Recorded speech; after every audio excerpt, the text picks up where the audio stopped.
Hey guys, welcome to Relatable. Happy Monday. Hope everyone had a wonderful weekend.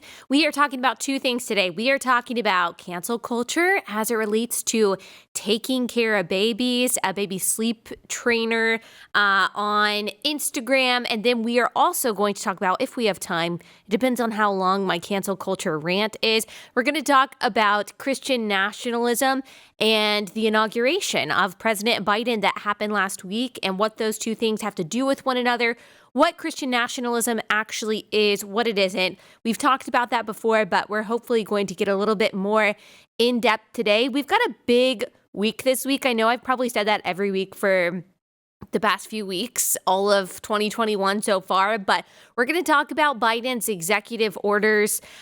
He has signed several of them now and what they actually mean. And specifically tomorrow, we're going to talk about the executive order that has to do with sex and gender and what that means for women's sports in particular. And I will be talking to a scientist who has written about this subject extensively.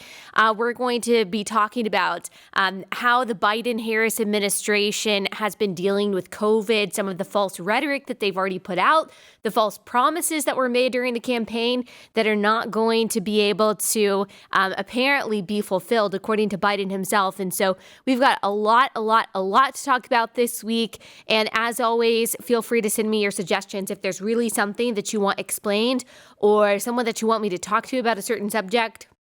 Feel free to send me a message on Instagram and I may be able to get to that. Okay, let's first talk about cancel culture and taking care of babies. So if you're not in the kind of mom sphere on social media, which I would say I kind of am. My husband doesn't have an Instagram, but whenever he looks at my Instagram feed, he always says that I have the most boring Instagram feed ever because I follow very few people. A lot of the people that I follow are political or cultural commentators, and I'm not following like any, gossip sites. I'm not following a whole lot of like fashion bloggers or anyone that has kind of like a lot of interesting content. But I do follow a few influencers, and I follow Taking Care of Babies. I think that she is such a joyful and a wonderful and a helpful resource for young moms, not just when it comes to sleep training your babies, if that's something that you're doing. And if you're not a mom yet and you didn't know that was a thing, it is a thing, trying to get your baby to sleep through the night. She's also just an encouragement for a lot of moms who feel worn out or they feel overwhelmed or they feel confused. She is always a bright light on Instagram, and that just can't be said for a whole lot of people. She doesn't talk politics at all. I've never seen her say anything political. She doesn't comment on what's going on in society. She didn't have anything to say about the election. She knows her audience. She knows what the point of her business is and what she is there to do and why she is there to serve people. And that's what she stays focused on. So she sells these programs that you buy, and then you watch the videos online. They come with a bunch of resources, and you sleep train your baby. There's a lot of different ways to do it. There's a lot of different people who do this, but she has gotten really, really popular, over 1.3 million Instagram followers, and she is like the sleep trainer to the stars. She has a lot of celebrities, a lot of influencers that trust her to help them sleep train their baby. Well, she became the center of controversy and scandal last week when it was uncovered that she donated to the Trump campaign. Mommy Instagram erupted in anger and confusion. A bunch of influencers said, oh my gosh, I got to take time to process this, as if Kara had like killed someone. People were acting like this was an affront to decency, like it was something that happened to them personally, like they had been stabbed in the back. It was so dramatic. Instagram influencer Jamie Grayson, he calls himself a baby product expert. I don't know if he has children himself, but he calls himself a baby product expert, and he self-describes as a very liberal homosexual. That's what he said in one of his Instagram captions when he was talking about the horrid nature of taking care of babies, of Cara Dumaplin donating to the Trump campaign. So he posted the FEC records that are public on his Instagram showing that Cara had donated to the Trump campaign between 2016 and 2019. There were dozens of other accounts doing the same thing, baby feeding accounts, baby product accounts, OBGYN accounts, etc. Some of them with hundreds of thousands of followers, posting about these donations, expressing their disgust and their confusion, and their sadness and anger, big little feelings, feeding littles. I know some of you, you guys follow them. They were public about their dismay. The first account, Big Little Feeling, said that they were going to unfollow. Feeding Littles just said that they had to process this because Cara is their friend, and they believe that Black Lives Matter, and so this is very difficult for them, but they still love their friend.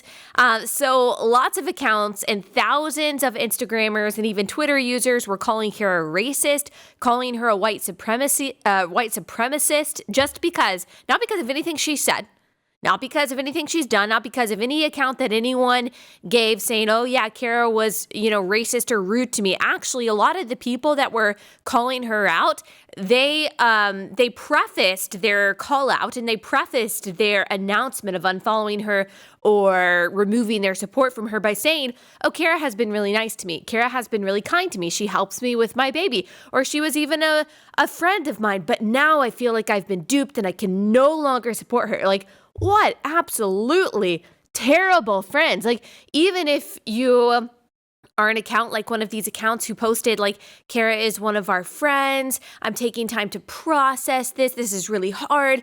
By the way, we believe that Black Lives Matter, but we might not unfollow her because she's my friend. That's still not being a good friend.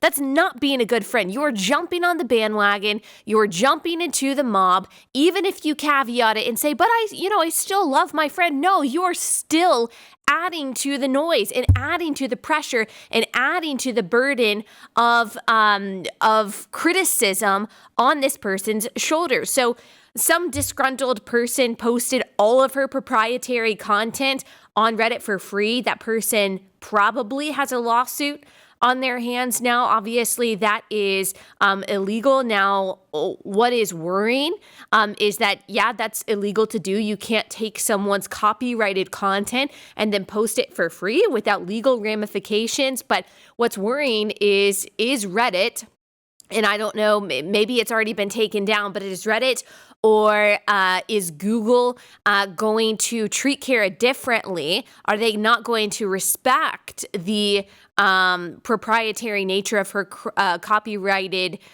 content because of her politics and because of the reasons that it was posted? I mean, we talked about in big tech, if big tech is discriminating against people because of their politics, if they're treating people differently because of their politics, not on evenly and fairly applied rules that they have, then you aren't living in a totally free society. Even if the government still honors the First Amendment, if other institutions, which have arguably just as much power or a competitive level of power to the government, are restricting you or discriminating against you, you don't really totally live in a free society. So that is another concern that we have on top of all of this. Cara made a statement on her stories after the craziness had settled and said, yeah, this is what I did. I donated to President Trump. Love me or hate me, I'm here to help you get your baby to sleep, no matter your beliefs, no matter your political party, no matter your background, whatever. It was a perfect response. And we'll get to more of that response in just a second. This is, I talked about this a lot on Instagram. And so those of you who follow me and look at my stories are going to, you're going to have heard this before. I'm going to repeat a lot of what I said on my story. You know that I was getting very riled up about this. I got a ton of messages from you guys because a lot of the mommy pages that you follow were throwing her under the bus, and all you were seeing was this kind of self-righteous cancellation. And there were very few people just sticking up for her and saying, this is ridiculous. Now, there were some. There were even liberal influencers, a liberal influencer that I saw with lots and lots of followers who basically said, and I just forget her name now, but she basically said, look, I'm not gonna cancel her. Some of my favorite people are Republicans. Just because she donated to the Trump campaign doesn't mean I'm gonna throw her under the bus. And I say, good for you. This shouldn't be a partisan issue. A lot of people are saying, I saw some accounts saying, this is not cancel culture. This is just holding someone accountable. This is accountability. Accountability isn't cancel culture. Well, we talked about that exact offense last week, and I will link to the episode that we talked about that in the description of this podcast. We go into this phrase, hold accountable, and what it actually means. The phrase hold accountable, it denotes having some kind of authority over someone. You have to have some kind of authority to hold someone to account. The phrase denotes a hierarchy, a power structure, the authority to punish someone. Random people on the internet do not have any authority or obligation to hold a stranger, quote, accountable for their political views. That's not how accountability actually works. Publicly announcing your denunciation of a person because of their vote, the same vote that, by the way, 75 million Americans cast, calling them a racist because of it, or refusing to defend that person against allegations of racism, especially if you are that person's friend, encouraging other people to unfollow them, is not accountability. That's what bullies say to make themselves feel better about taking part in a public shaming that's meant to ruin someone's life and livelihood. Posting someone's content for free that they charge money for to support themselves and their family does not make you some anti-racist hero. It makes you a fascist bully. It makes you all of the things that you claim to hate. It reveals something miserable and very grotesque and very troubling and disturbing about your heart. Encouraging the storming of someone's Yelp page or Google reviews with negative reviews because you don't like their politics or you don't like their religious beliefs, targeting people's advertisers because you don't like their views, purposely seeking out a conservative Christian florist, for example, to service your gay wedding so you can sue them when they say no. None of this makes anyone a hero. None of this is accountability. It makes you a sad, small person. And that example of the florist is not just a random example. It's not just a figment of my imagination. That's something that has actually happened. This is exactly the kind of behavior that makes a country ripe for totalitarianism. Whether it be fascism or communism, as we've talked about before, those two things are not on opposite ends of the spectrum. The political ideological spectrum is a circle. It's not not a line. Communism and fascism are two kinds of totalitarianism that only differ in pretense. Whereas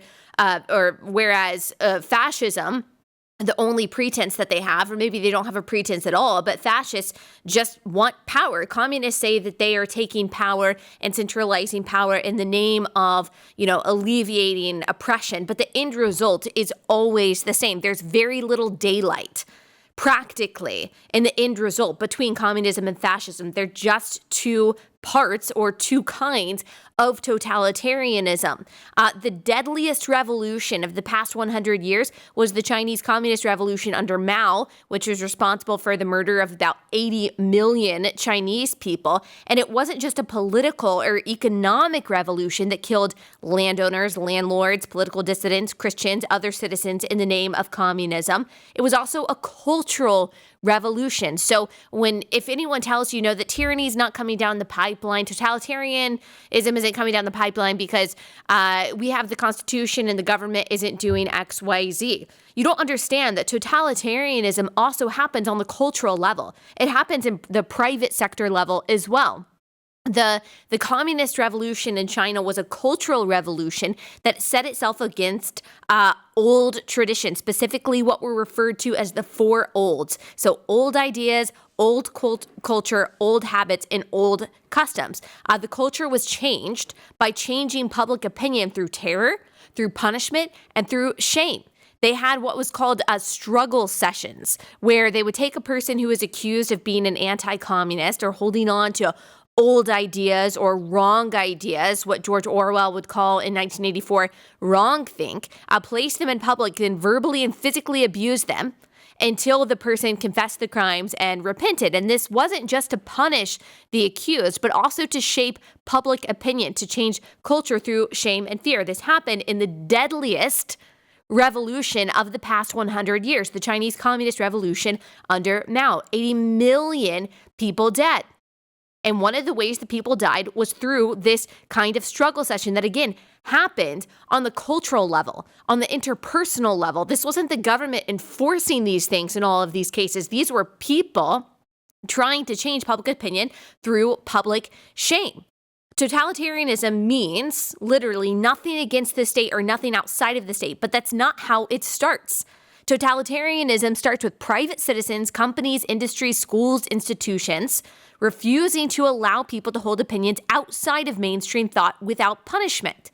Leftism right now hasn't always been this way, but right now and over the past several years has come to dominate our social and cultural dialogue. Hollywood, big tech, public education, mainstream media are all increasingly dominated by leftism. That is why people who hold to some people, obviously not all at all, but some people who hold to leftism feel empowered to publicly shame and punish those they disagree with. It's why they are able to convince themselves that this is okay, because the people who disagree with them are on, quote, the wrong side of history. They are able to delude themselves into thinking that others vote differently, not just because they see things differently, but because they're fundamentally evil. People who engage in cancel culture, digging up old tweets, getting people fired for their political or religious views, trying to shut down people's businesses and ruining their livelihood. They fancy themselves like the Allied forces storming the beaches of Normandy to defeat Nazis, when really they're just nothing more than glorified internet trolls. And really, if you saw yourself as someone who is defeating Nazis through what you're doing, then you would be patting yourself on the back too. You would be going at any person who disagreed with you if you believed that those on the other side of the aisle were fundamentally evil and similar to Nazis. Of course, you would have a sense of self-righteousness. But it's really embarrassing to think about these delusions of grandeur and how they are blinded to what they actually are, which is, like I said, just glorified internet trolls with a totally unearned sense of self-righteousness. It's worse than just embarrassing, though. It is damaging to society. We can't function like this. Whether it's people doing this on the right or the left, using all of our influence and our social capital to cancel one another just because we disagree with each other. Is this the unity that we've been hearing so much about? Is this the decency and the normalcy that we were told that we would get if we voted for Joe Biden? Or was it really just conformity that people were after all along?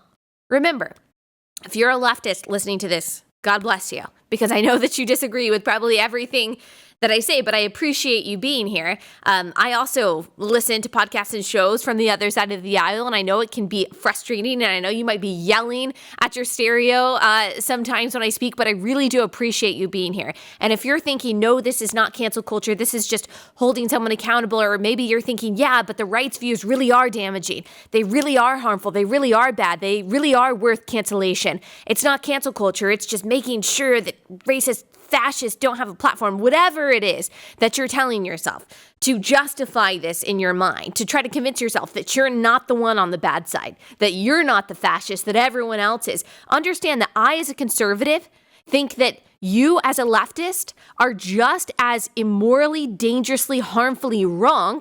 And I'm not saying you are those things, but your ideas, I believe, are immoral, dangerous, and harmful just as much as you think that my ideas are.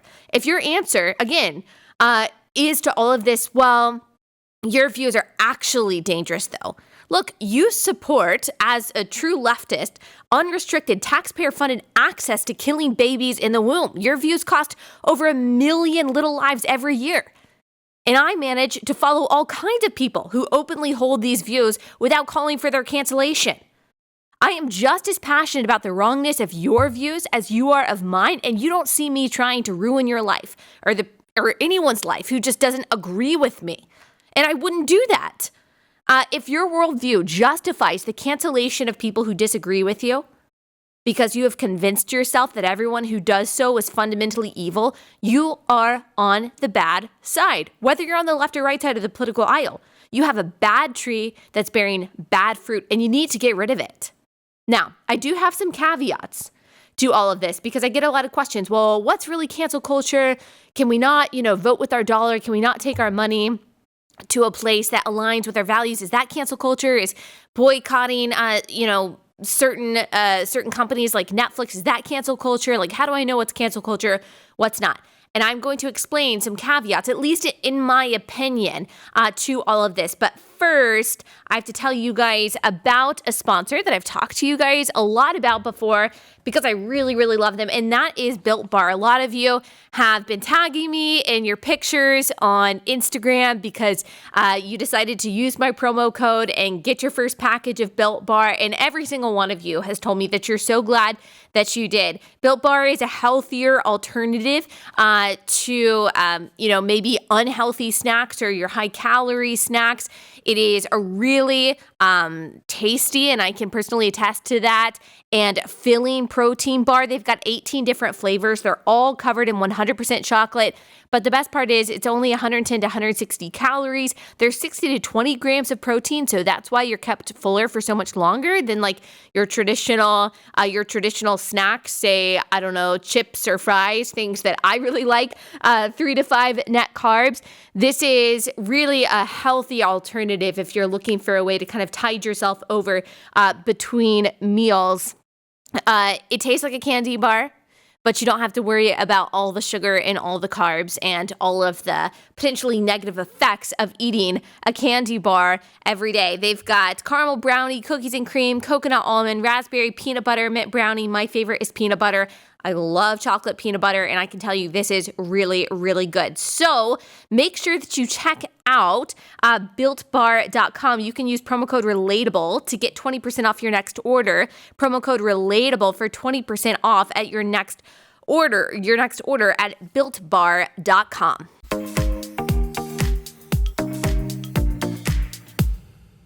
So I do think there are some caveats, some nuance, if you will, in this conversation. So I do think that you should vote with your dollar, in the sense that I think it's completely fair game to support or not support a business based on their values. If you are someone who thinks, you know what, I can't take baby sleep training classes from someone who voted for Donald Trump or donated to Donald Trump, I think that's fine. I don't think that is cancel culture. I will say that it's a lot easier for liberals to do this, and liberals do this a lot more than conservatives do, because it's harder for conservatives to do this. I mean, we follow bloggers, influencers, authors, go to salon stores, use websites, watch shows run by people that we know hate our values, who show us that they hate our values and, probably hate us and our way of life.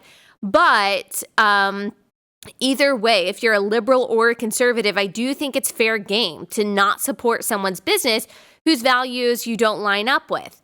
But in my opinion, this turns into cancel culture when you start orchestrating and organizing mafia-like behavior against this person or company. So doxing, intimidation, threats, just hatefulness in messages, storming their review pages, harassment, trying to get their business closed down, targeting their advertisers, targeting their website hosts, or anything that they need to do their business. That's wrong.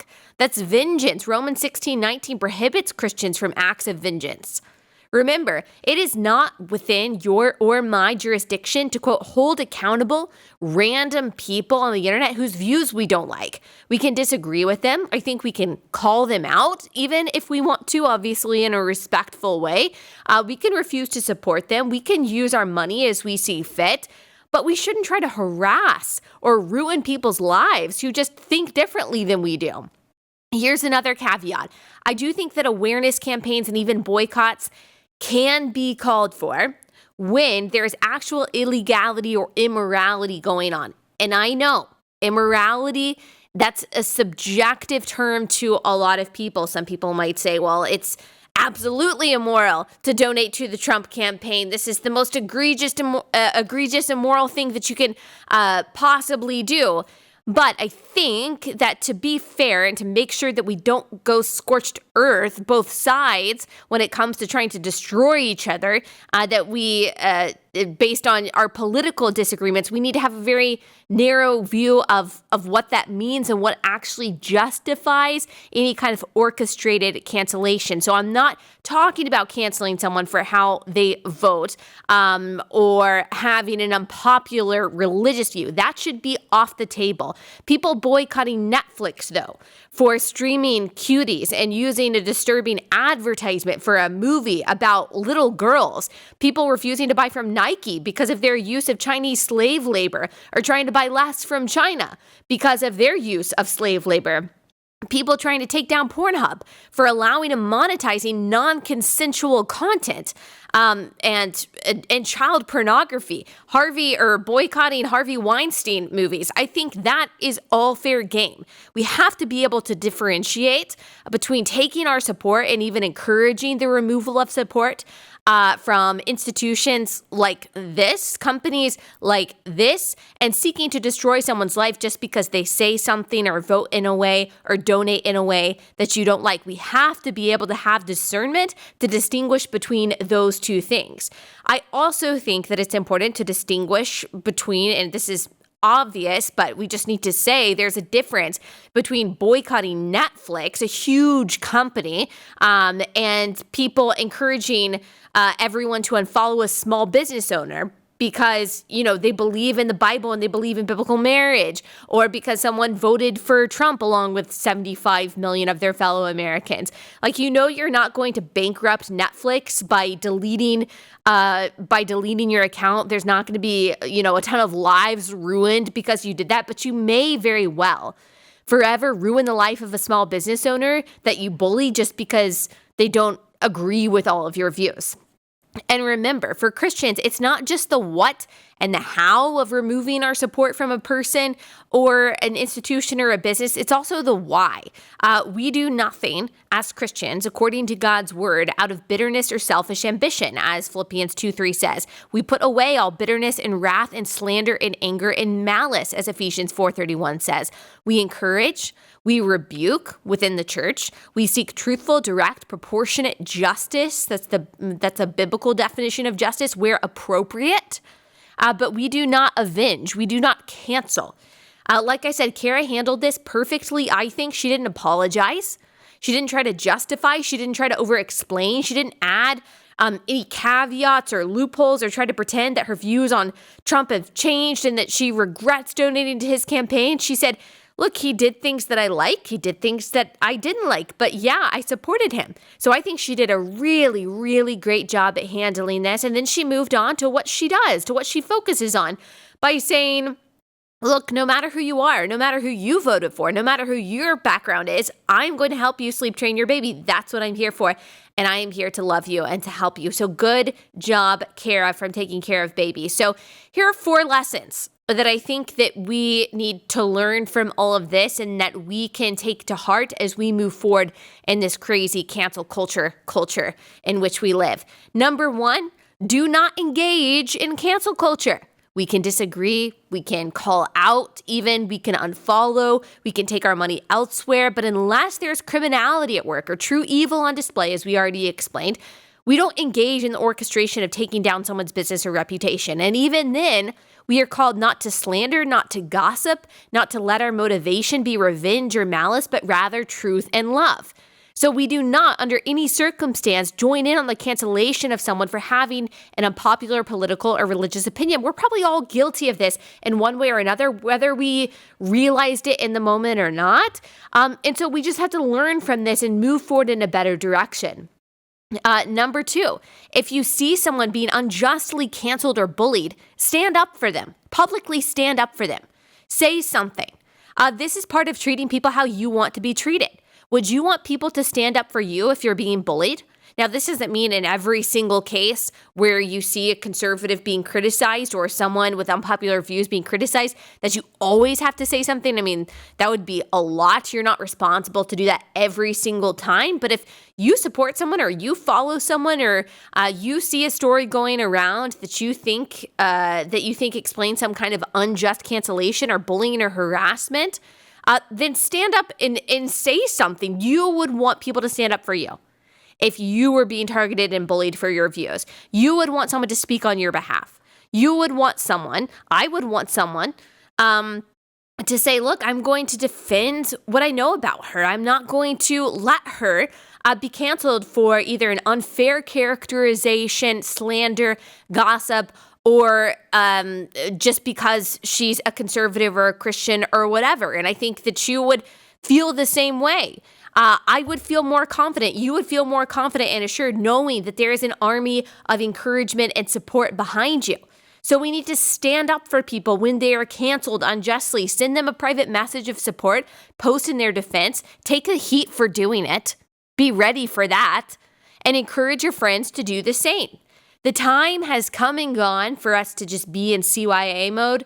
And if you don't know what that is, I'm not going to say the acronym because you probably have kids in the car, but the time has come and gone for us to just be self-interested when it comes to this kind of stuff and self-protecting when it comes to this. We have to be on each other's team.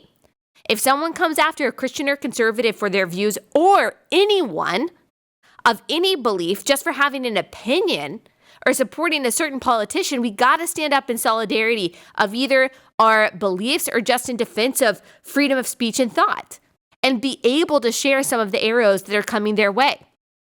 Number 3, stop being ashamed of your views. If you are a conservative, remember, you are not the radical. It is not radical to believe in free speech, freedom of religion, smaller government, deregulation, lower taxes, strong borders, the right to self-defense, capitalism, the scientific definition of male and female, school choice, the protection of unborn babies. That is not radical. There's not a single one of those views that is radical. Some of these ideas just fell out of vogue like 5 minutes ago.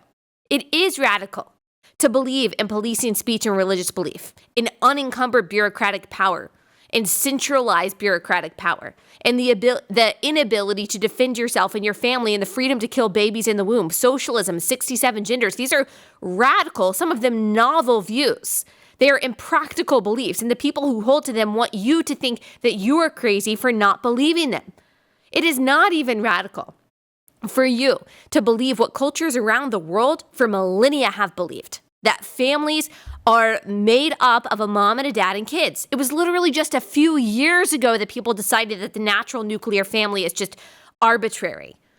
You are not crazy or radical for believing what humans have believed for millennia, and more importantly, what God says he created with purpose and care, just because Twitter trolls or even people in power say that you are. Nothing within the belief system that I just described is in any way shameful. They may be arguable, and they may be to a lot of people up for debate, and that's great. I am willing and ready and happy to welcome debate on any of these things. But they are not ideas that you should feel like you can't safely express or that you have to share in whispered tones in public. Because remember, for every whisper, for every totally, perfectly legitimate opinion that you muffle or don't say, for fear of being canceled, you let the totalitarians win every time that we are too scared to stand up for someone whose character that we know is arguable or who is being slandered because of their views or who is being canceled because of their values. Every time that we stay silent because we don't want to catch the heat, because we want to protect ourselves, we let the totalitarians win. We might feel like we are protecting ourselves from the harm of battle, but we're still going to be a casualty of the ultimate war. Do not apologize for your views. Do not feel like you have to justify them. Do not be embarrassed by them. State them plainly, confidently, reasonably, logically, factually, and as kindly and as gently as humanly possible. Number 4, last tip in all of this, do not apologize. Kind of goes with number 3. If the mob is mad at you for saying something or doing something that you do not regret and is not actually wrong, don't apologize. Do not explain away, do not excuse, do not bend a knee. Your options in this particular case are to double down or ignore. Now, If there was something that you legitimately did wrong, there are things that I've said that were misconstrued or that I should have said better. I've apologized for those things. If that's the case with you, then sure, you apologize. If it's something that you truly regret, then sure, you apologize. You show humility. If something actually does need to be explained, then by all means, you can show humility and do that. But realize and put in your mind that your contriteness that you may be showing is motivated by the Holy Spirit and is for God, not because you're scared of the pitchforks of the mob. We shouldn't do anything motivated by the mob. So I know I should have 5 tips to try to make this even, but I don't. Those are my tips for cancel culture. I think that we can take the example of Kara and how she handled the whole thing so graciously, so gently, and so kindly. We can look at some of the bullies and some of the people who claim to be her friends coming after her, and we can see what we shouldn't do if we say we're someone's friend, or what we shouldn't do just as human beings. But instead, we can handle all things with as much grace as possible, even while we disagree. You know, I disagree with a lot of people. I publicly disagree with a lot of people.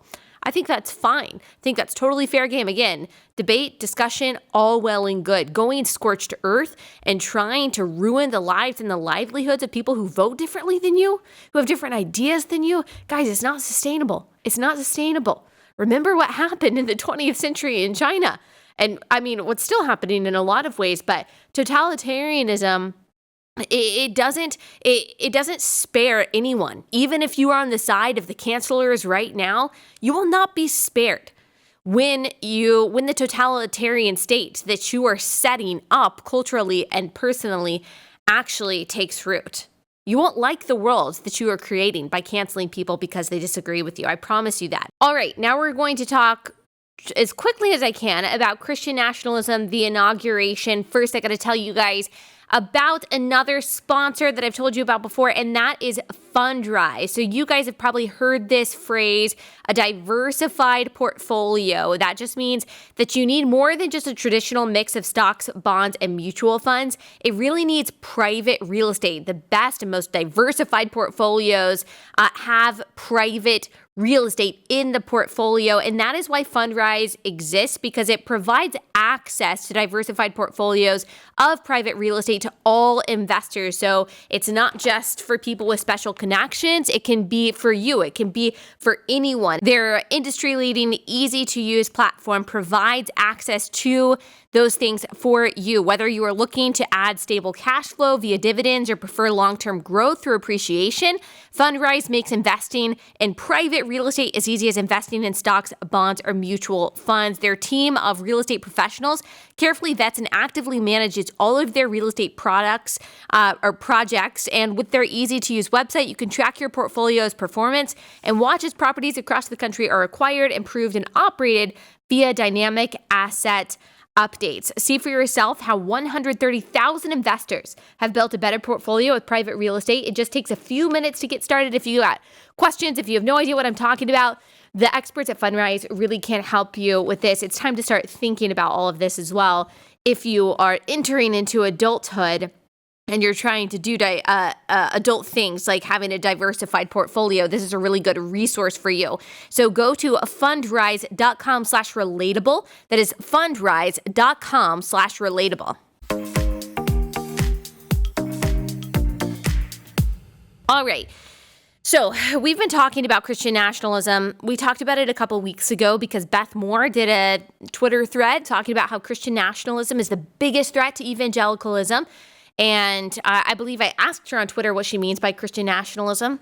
Did not get a response. I have asked her a few times to define several terms, and I haven't gotten a response. That's okay. No, she's a very popular lady. She has no responsibility to answer me, but I do think it's important in these kinds of conversations, whether we're talking about critical race theory and accusations of critical race theory and Marxism, or whether we're talking about Christian nationalism and accusations of being a Christian nationalist everyone needs to be on the same page for what these terms mean, or at least the people leveling the accusations and complaints need to be very precise about their language. They need to define their terms and give examples of this.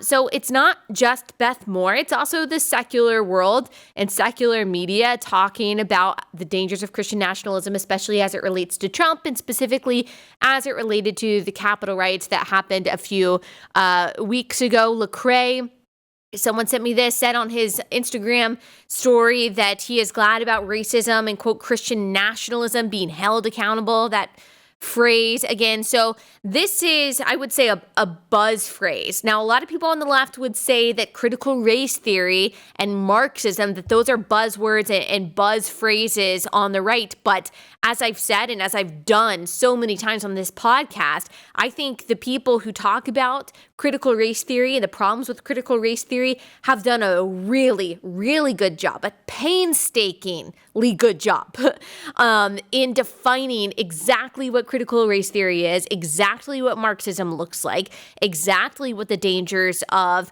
Marxist social justice is. I think they've done a really, really good job of saying what exactly that looks like, what the examples are, why it's incongruent with biblical Christianity. I cannot say that about a lot of the people who are leveling accusations of Christian nationalism. So it's up to me and you to figure out what is actually meant when people like Beth Moore or Lecrae or Christianity Today talk about Christian nationalism and what it actually looks like. And so at the Capitol riot a couple weeks ago, there was Christian imagery. There were crosses, there were Bible verses, there were pictures of Jesus.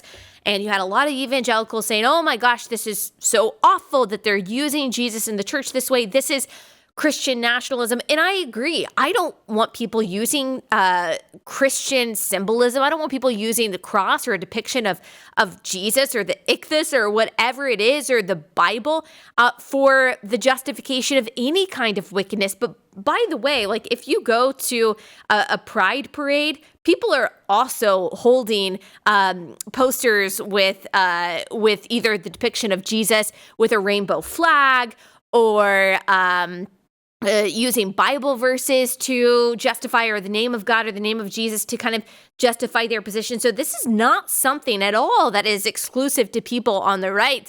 This also happens in progressive circles. And I think that as Christians, we need to be really consistent. We need to say, okay, we should not be using and abusing the word of God or Christianity or Christian symbolism in order to decontextualize it, to try to misapply it to our political or social stances.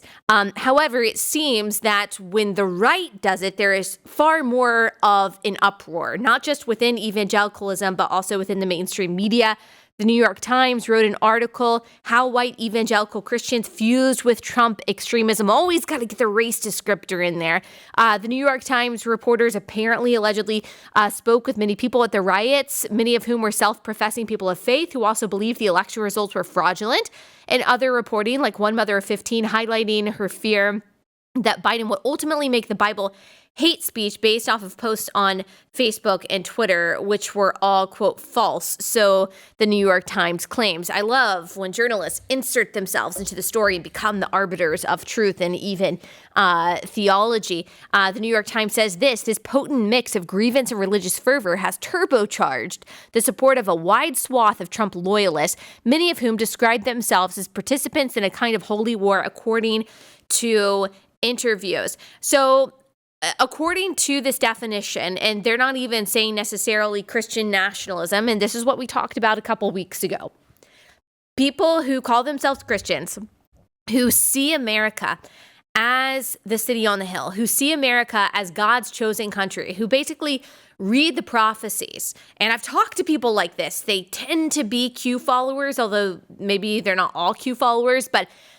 they believe that the prophecies of the Old Testament are actually about America, that those are the things that are happening right now, and that Trump is some kind of prophet chosen by God to try to prevent bad things from happening to America. And so they really do conflate the American experience with God's eternal plan of redemption. They really conflate biblical prophecies with what's going on today. It's a very myopic view of eternity. It's a very myopic view, really, of history just in the past 400 years. It's a very narrow view of what's going on in the world right now. And this is something that I have warned you guys against, not making America the center of prophecy or the center of God's plan. Like, we are a wonderful nation that has been, I think, specially blessed by God graciously and mercifully, but we are not modern day Israel. The church is God's chosen people, and his eternal plan of redemption is going off without a hitch, no matter what happens in the United States. That doesn't mean that he doesn't care about what's going on in the United States, but for us to think that the end times are dependent on the trials that we're facing here, or dependent even more superficially on who is president and who is not, or what's going on behind the political scenes in America, that's wrong. The Bible does not give us any support for that kind of thinking. And so I agree with the New York Times and other critics that say people who are trying to say that America is God's chosen country and that the biblical prophecies are pointing to America's current tribulation or the onset of tribulation for American Christians. I agree that's wrong. That's dangerous. That is a wrong interpretation of the Bible. That's bad hermeneutics. And I do believe that that's dangerous. It's led people into a kind of idolatry and paranoia that is damaging people's hearts and minds and their families and relationships and how they view the world. They're not viewing the world rightly. They're not trusting God. They are looking to Q, or they're looking to Trump, or they're looking to internet forums to try to tell them what's really going on, when really God is just as much in control as he has ever been. And God is not waiting on what America does. God's plan isn't dependent on what happens in America. Again, that doesn't mean it doesn't matter what happens here. But you know that there are Christians throughout the world who have been dealing with tribulation-like suffering for years and years and years. That has nothing to do with what's happening in America. You know that there are amazing, miraculous, huge things going on in the church in Lebanon, for example, or another church in the Middle East or in Asia, wherever. Like, we are not the center of the story. America is not the center of the biblical story. That is, I think, what people who, whether they know it or not, hold to Christian nationalism. That's what you need to understand. But what progressive Christians need to understand is that progressive Christianity often makes the very same theological mistakes, the very same biblical interpretation mistakes as Christian nationalists do. So Christian nationalists basically think that bringing God's kingdom here on earth is something that they can do by voting for the right people and making sure that Trump's in power and making sure that the right things happen, and that that we are able to create basically some kind of Christian nation and some kind of theocracy here on earth, even though there is no biblical precedent whatsoever, Old or New Testament, for doing that. I think Christian nationalists kind of think that way, but progressive Christians also think that way. Like, they also think that manifesting God's kingdom here on earth means that you are voting for the right social justice policies and the right social justice politicians to bring some kind of socialist utopia here on earth in which everyone is equal, there's no disparity of outcome, and we are in this perfect collectivist heaven-like place where there is no oppression and there's no evil and there's no racism. Christian progressives who are constantly leveling complaints against Christian nationalists have the same wrong interpretation. Their visions of the future are just different.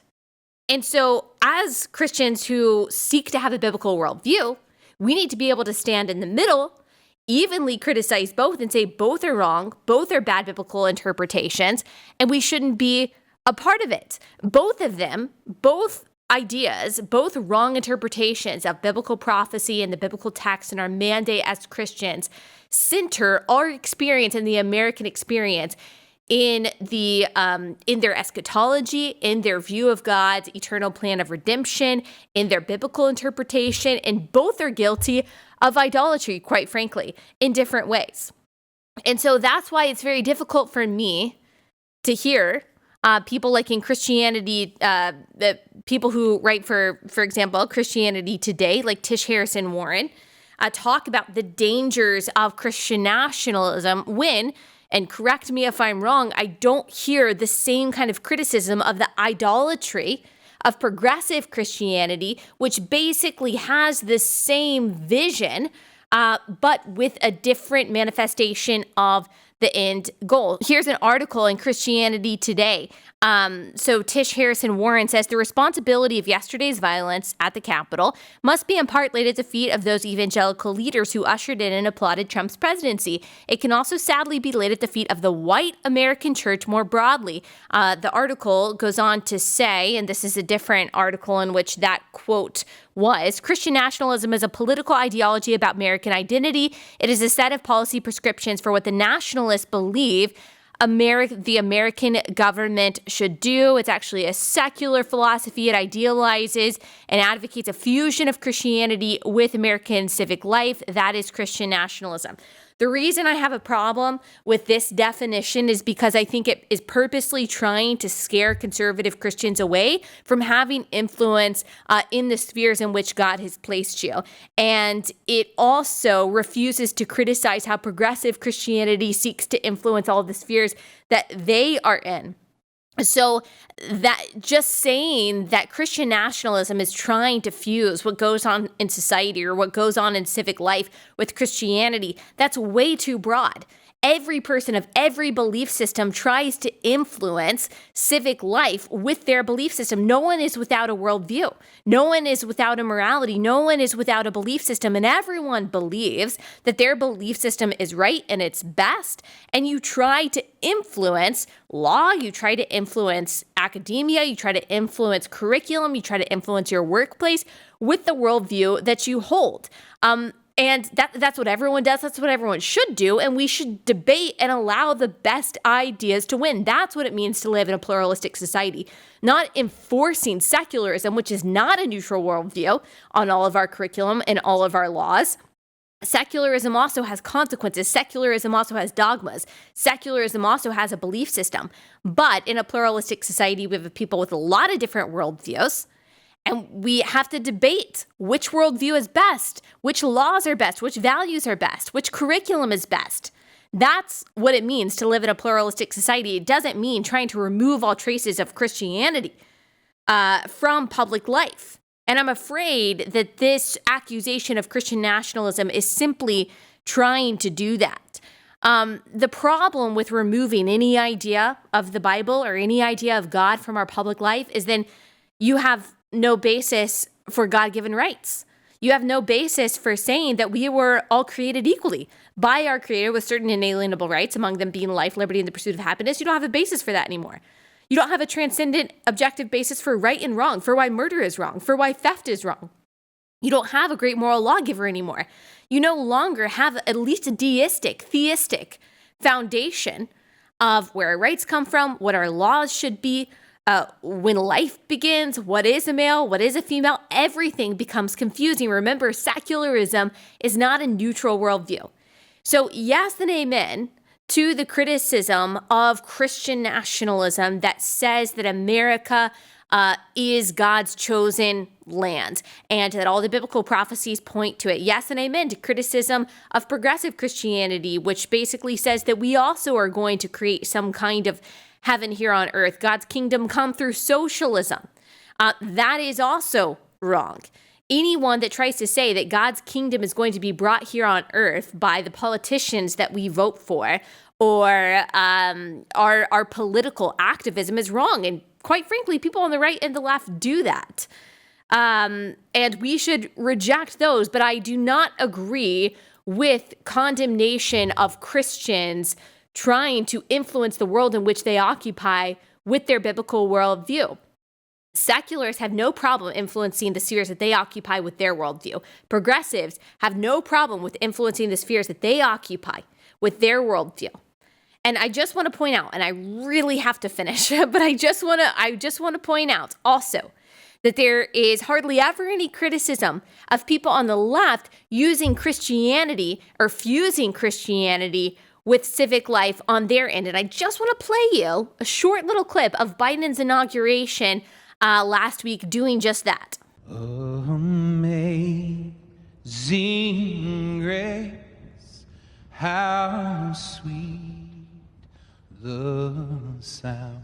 Scripture tells us to envision that everyone shall sit under their own vine and fig tree, and no one shall make them afraid. And I promise you this, as the Bible says, weeping may endure for a night, but joy cometh in the morning. We will get through this together. And I'm totally fine with that. Like, I'm fine with that. You know, Biden says he's a Catholic. Now, I'm not a Catholic, but I have it on good authority that from the Catholics I know that you can't actually be considered a faithful Catholic and be pro-abortion. I mean, he's pro access to abortion through all 9 months, paid for by the taxpayer. The Catholic friends that I have say that it is impossible to be in good standing with the Catholic Church and to have that kind of view. People say that he is a very devout Catholic. Again, I'm not a Catholic, and so I can't speak to that. I do know that he was denied the Eucharist. I think it was at a mass in South Carolina because of his stance on abortion. I mean, he has been very wishy-washy on all of his moral views, like politicians typically are. But I don't have any problem with using Bible verses and singing Amazing Grace in the inauguration. I think that's all well and good. But if you're saying that Christian nationalism is the fusing of Christian symbolism or Christianity with American civic life, or trying to influence American civic life with Christianity, then how is this not Christian nationalism? How is AOC or someone on the left saying, oh, you know, you have to be a socialist or you have to believe in the Green New Deal because Jesus tells us to care for the poor? People who claim that Jesus is a socialist and that's why we should have XYZ legislation. How is that not Christian nationalism? Why is it only conservative Christians who want to influence the spheres in which they occupy or want to influence legislation or want to influence civic life with the Bible? Why are they only Christian nationalists? So there's a lot of hypocrisy there. We have to have some consistency. Again, I don't have any problem with the Biden administration using this. Now, do I think it's hypocritical? In some ways, I thought that Trump using Christian symbolism was hypocritical too, because I'm not sure that he knows anything about the Bible or Christianity whatsoever. But for people who are so dogmatically and militantly, this administration, secular in their beliefs about when life begins, their beliefs about abortion, their beliefs about religious liberty, their beliefs about men and women and biology, they are so militantly secular and leftist in those things to then use Christian symbolism. I guess that's the kind of Christian nationalism that people on the left think is fine. Like, I guess that's the acceptable form of Christianity when it manifests itself in strictly leftist and secular ways. I think we got to avoid that hypocrisy. So for everyone on the left who says Christian nationalism is going to be held to account, tell me what you mean. Tell me how it's different than what happened at the inauguration. Tell me exactly what you mean by Christian nationalism, exactly what it looks like and exactly who perpetuates it. It can't just be every Christian conservative. We might be able to get on the same page about what it means, and if so, we can stand up against it together. But if you're misapplying these vague definitions because you think it puts you on the right side of history, as Lecrae said about himself being on the right side of history, which we could get into that whole thing, but we won't, then I think you need to take a step back and be very careful about the accusations that you're leveling against people. And if you can't define Christian nationalism, then you don't need to be engaging in any debates about it. And if you also can't define critical race theory, then you don't need to be engaging in any debates on it, whether you're being accused of it or whether you're accusing someone else of it. Let's all take as many pains as possible to define our terms and to be as specific as possible. Okay, I gotta go. I will talk to you guys tomorrow.